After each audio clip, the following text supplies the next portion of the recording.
Antonius Mizaldus, de Mundi Sphaera, Episode 15.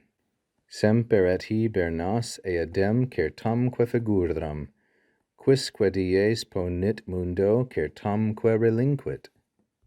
Mizaldus continues his discussion of the regularity of the seasons and the constellations and so forth.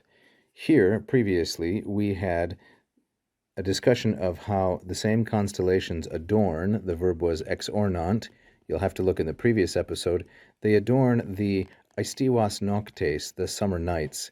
Now he says, and the same ones, the same sidera, that was the subject, the same constellations adorn also hibernas, that is the hibernas noctes, the winter nights. Isn't that lovely? And, he says, each day, quisque dies, places a fixed pattern or a certain figure on the world, and it leaves behind a fixed or certain pattern or figure.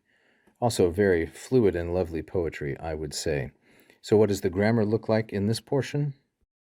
We have the subject dies modified by quisque, and so this is masculine singular and nominative. It's the subject of two different verbs, first ponit and then relinquit. The object is figuram, and the indirect object is mundo in the masculine singular and dative. And then we have figuram implicit with this certam and dies as well.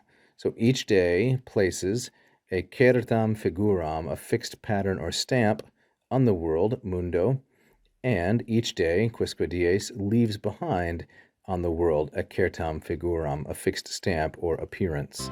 If you enjoyed that little video lesson, please go ahead and subscribe for us, click the bell and so forth. Check out the other videos on this page, leave a comment, and please be sure to check out our Patreon page as well.